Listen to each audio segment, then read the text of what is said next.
Hello, chaps. Hello. Easy question. What was your best prop? What was the best prop? That's a great question. Michael, was it your bath? Yeah, it was my sticky goo and my bald cap. My favorite prop on the show? Oh, you know what? It was those fucking stupid little pyramid balls. Yeah, because that game was impossible to figure out. We had no idea what the game was. We made it up on the day. We literally made that up. That was my first day of shooting. Yeah. That pyramid game, that game that we play in the show, no rules, no idea, nothing. Our stunt coordinator goes, just shoot the ball around. I was like, what does that mean? If you play basketball, I can shoot a ball around. This game doesn't exist on paper. So he's like, and they're like, well, we're just going to film a master. So you guys just play. Just do play on whatever the you court. want. We're like, play what? There's no game. So we made all that up. And so I think about that all the time. I love those little miniature I do. balls. I like small balls.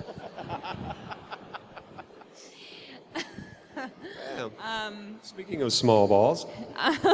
Sorry, I'm so jet lagged. Every time someone says small balls, I think of that quote from Clueless when she goes, "My doctor told me to avoid any sports where balls fly at my face." And she goes, "Well, there goes your social life." Sorry. All right. I saw a video online of you with a beautiful model of a viper, and you were examining it and turning it around and Yes. breaking bits off it, I think. Yeah, could you imagine? No. That was pretty amazing. Those guys from something like that made that. It was quite stunning. My favorite props were both of my guns, personally. It was weird, though, because I had them on both sides, which I was like totally channeling Angelina Jolie. I'd actually hit myself in the wrists when I ran or walked, so I always had bruises on my wrists from both sides of the gun. But I loved them. I actually Were have they them. heavy props? They like a gun, yeah. I mean, they had the weight of like a real weapon, which we know about in the States. So we're used to on BBC science fiction dramas over here, they'd be made of plastic and they'd fall apart on the first use. Right, exactly. Ours actually shot real like bullets, and they were actually quite cool. Welcome to America. Here's your gun. There you go. There's plenty more questions, I'm sure. We've got one over there in the middle. Favourite episode? Classic question. Someone had to ask it. Thank you, sir. Katie? She's still figuring out the microphone. They're gonna think I'm drunk. Not yet.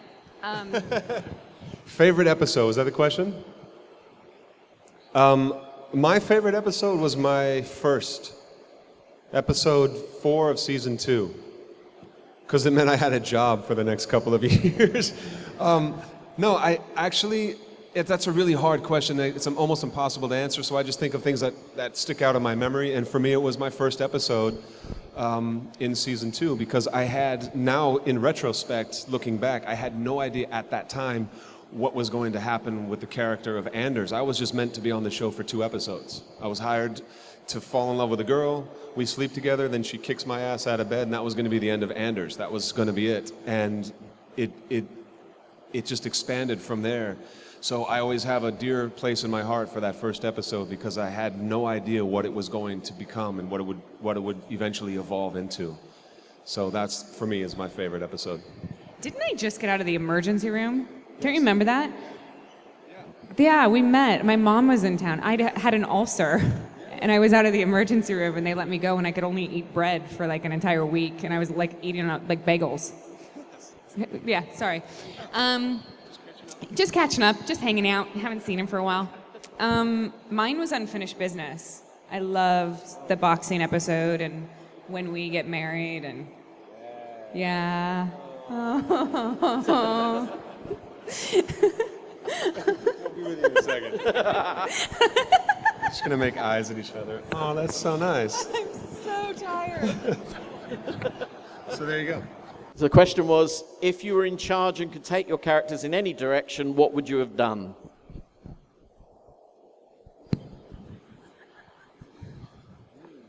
Not get bald and be stuck in a tub of goo. I would have done something way more heroic and ass-kicking than sitting in a bathtub with little hairs floating in it. Boy, man, that's such a great question, because I actually I put such faith and trust into our writers, who was obviously led at the top by Ron Moore, but we had such a great staff of writers from Bradley Weddle and Michael Angeli and Michael Taylor and all these guys, Jane Espenson, that you just kind of go along for the ride. I don't think, for me personally, I wasn't upset with any of the story. I mean, obviously the whole Cylon development was coming way out of left field, but you just ride the wave. You put your faith. When you have such good writing and you have such a great creative team, you just put your faith in the process, and I was kind of happy the way it turned out. I kind of liked the ending. I liked the ending too. People always, it's the one question I get asked more than anything is, what was she? And would I have changed? That's actually two questions, sorry. The two questions. And then, would I have changed the ending? Because people are so split down the middle, 50-50, about if they loved it or hated it. And there's really no, there's really no kind of ambiguity to that answer. It's just people are very passionate about it. And so, I don't know, I wouldn't have changed anything. I loved the way it ended. The character was totally cray-cray, which I loved. So yeah, I wouldn't have changed anything. I don't think. No. We're going to need security.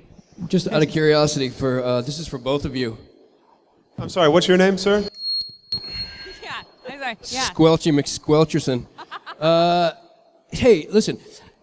So you had a great list of cast members that kind of recycled and recurred through the show, and I'm just wondering, from each of you, who was your favorite recurring guest cast member? And take your time with this one. God. Nobody comes to mind. What's funny is there was this guy once. What? God, what was his name? He's so forgettable. What was the guy in the beginning that played the old man? He was an old man. And then he showed up later? He's very handsome. I remember that. He was really old. Was that wasn't... I don't know what you're talking about. Old and handsome. Oh, okay. Which guy? And then he showed up... nobody comes number to mind. Maybe number 6. Nobody memorable. No there was this Ryan Robbins guy, but he wasn't that good. No, not that guy. Yeah, no, that was... Not that guy. No, he's a hack. Yeah, he was one of our He's more not inferior... that guy. Yeah, wasn't... Yeah, that's sorry. No. No fans of No. Ryan Robbins. I don't want to catch That's the okay. story. Are they already in the room? No, I don't think so. All right, don't well, think so. thanks for answering my That's question. a really good question, though, sir. It's Yeah. a really good question. I'm a big fan. Thank you. I heard Ryan Robbins is here. You can He's catch him signing over at there. at his table. Yeah, I went over there. I could direct you to go take He was a- gone. Okay. He's Yeah. gone. I was the only one in line. Thank so you it for was fine. playing. Do you have credentials? Are you allowed in the building, No. actually? Okay. I love you guys. Love you too, Ryan. Love Ladies too. and gentlemen, Ron Robbins.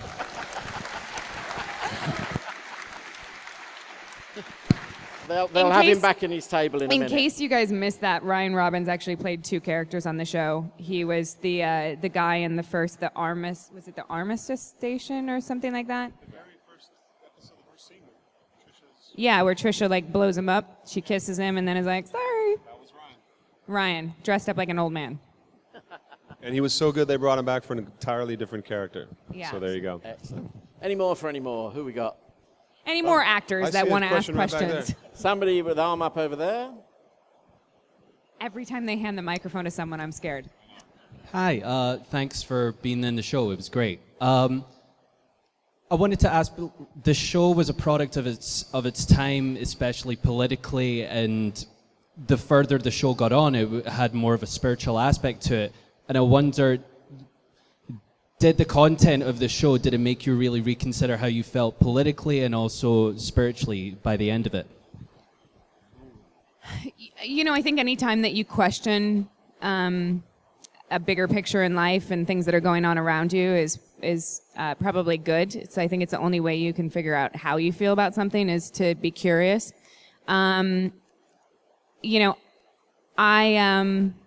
Religious beliefs were, I think for me, that's always evolving and changing as I get older. And so the show quite possibly could have had a hand in that, Politically is an interesting thing as well, because I think that we had, Mary and Eddie both have no qualms about talking about their political beliefs and their stance on where, things are going in our government in the United States. And Mary had some scenes, and so did Eddie, that they had a really hard time doing because it was so the opposite of the way that they would feel politically, that they wanted their voice heard, and they had to kind of let it go and realize that another character was gonna, and that's the cool thing about the show, is that everybody who had different opinions in the world and in our country had someone they could relate to.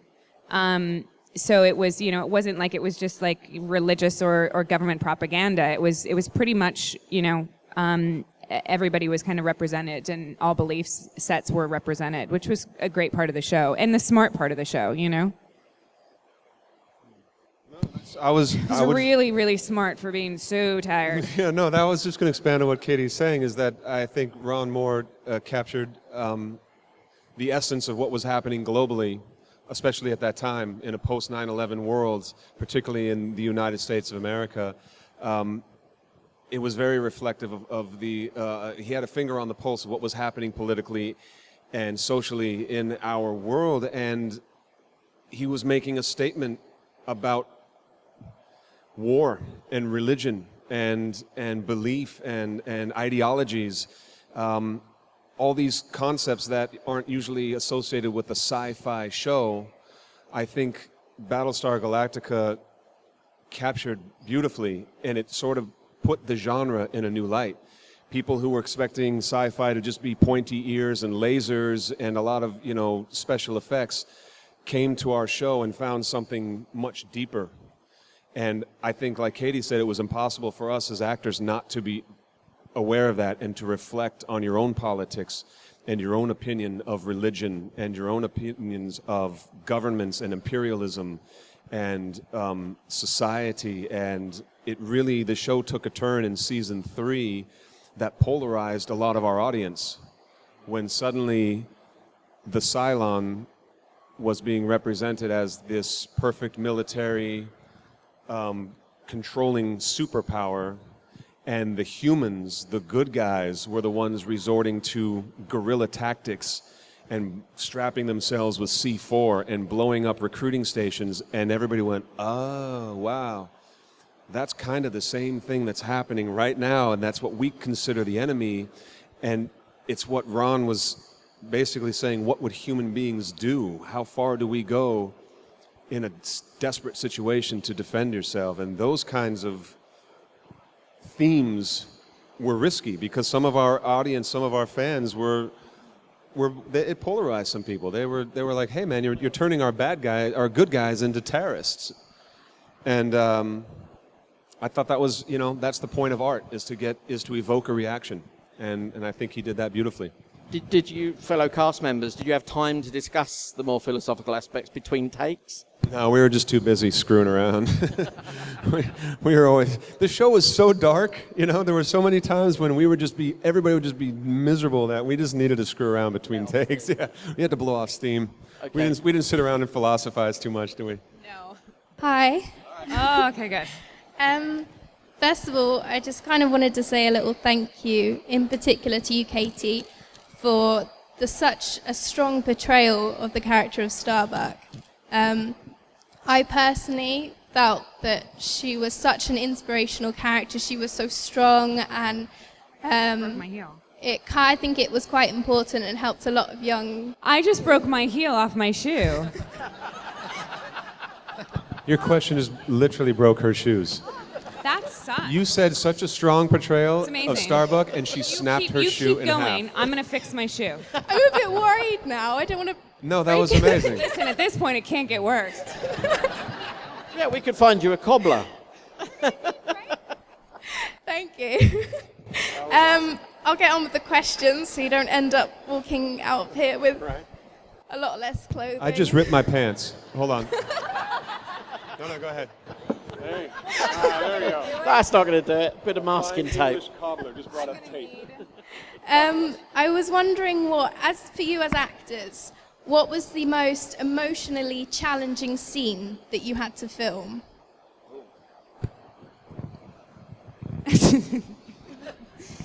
Thank you, by the way. We One where her can't shoe tape broke. suede. God. Stop it. Thank you, by the way. I appreciate that. I wish that I'd known at the time.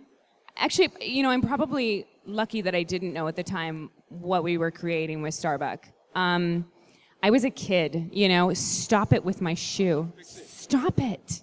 I'm going to kill him. In the sense that I would have been really scared by the pressure of all of that, and probably wouldn't have maybe in a sense done as a convincing of a job, in a sense that I was a kid and I was so insecure, and part of what I think what was so great about Starbuck is part of what made her strong was the fact that she was very insecure, I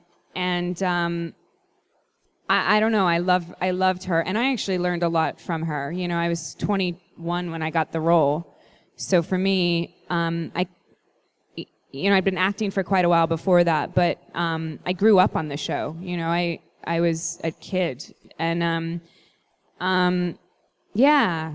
So that, and then there was a second part to that question that was an actual question. Oh, most emotional scene. I think the most emotional scene for me was the goodbye between our characters, truthfully. Yeah, it was really heartbreaking. None of that was scripted. Neither one of us were supposed to speak in that scene, and we were just so overcome with emotion that we both talked. And I liked it because it gave them a goodbye, which I don't think Starbuck had with anyone, really. So yeah, I'm going to fix my shoe while he answers that. If anyone has a hammer, that would be really helpful. Thanks. All right. Yeah, I would just say that whole sequence in the last season of the show really struck a chord with me. I had an accident in the year 2007. I broke my neck. They incorporated that into the sequence. That's kind of led to partly where the story of Anders went. But when I was in that hospital bed in that scene, having just spent a few months recovering from a broken neck in a hospital bed with IVs hooked up, that kind of struck a deep chord because that was it hit a little too close to home. And then that whole sequence led up to where Anders and Starbuck have their last goodbye in that tub. And are we going barefoot now? We can all take our shoes off. Let's all relax. I am. That's what we're doing. Sorry. So yeah, so That's that not was that. getting It was that fixed. whole sequence. It was that whole last part of the last season for me. I wonder if any of the ladies, any cosplayers, have got any spare shoes that might want to step forward. Maybe we could. What size are you? I guarantee you I could go into the gift, where the shopping area and find some shoes. I bet there's some. I'll be all right. My girlfriend is here. By girlfriend, I mean my best friend.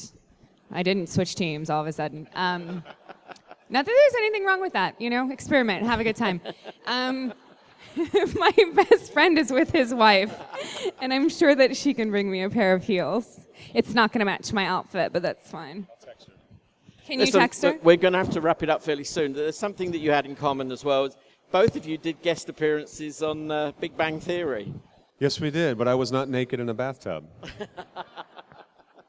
Katie, on the other hand. He was the third man in the tub. Was I there? Rub-a-dub-dub. But that would actually have meant there were two men in the tub because I'm not a man, so. That's true. And then that doesn't Could make you any imagine sense had whatsoever. you and Callis just popped up from the bubbles We may have. I think that was an original version. with snorkels on? Back down. Yeah. Sorry. And Katie, you got to do a scene with George Takei. What was that like? I grew up such a massive fan of Star Trek. So for me, working with George was like one of the coolest things I've ever done in my entire life. And what I found really hysterical was that we had both stolen our costumes. And no one knew until we wore them on Big Bang Theory that we'd both stolen our costumes. Excellent. Yeah. And Michael, just to wrap it up, you mentioned that there might be something, a project in the future for that maybe two of you. There is a potential, right? project in the future, right? Potential. Katie, my love. Yes, darling? He's trying to get me to admit on camera that there is, because then I might be legally binded. I would never legally bind you. No, I'm actually helping co-produce a film. Just illegally bind me. I just illegally binded you. I am actually helping co-produce a film that we are hoping to shoot sometime near the end of this year or the beginning of next year. And I am desperately on one knee trying to get my lovely co-star, Katie, to join me. So keep your eyes open for something called The Last Transport. That's all I'm going to say about that. It's a really cool project, so I really want to do it. I'm just not committing myself to it. She gets a lot better offers, so she's I know like, maybe. She's waiting to see what the clothing budget's like, especially the shoe department. Clearly. I think my character's probably in like jean shorts and a t-shirt the It's entire like trying time. to date that girl that like, hey, are we going to go to the movie? She's like, ooh, I would, but I got to wash my hair tonight. I am. She has a better offer is what she's saying. So I'm kind of like getting kicked to the curb. But if all else falls through, then Katie and I might be doing a film together. So keep your eyes open. We'll keep an eye out for The Last Transport, yeah? right. No, it's That's right. going to happen. It's an awesome, it's a really great project. Ladies and gentlemen, I'd like you to thank Katie and Michael. Thank you very much. Thank you guys very much.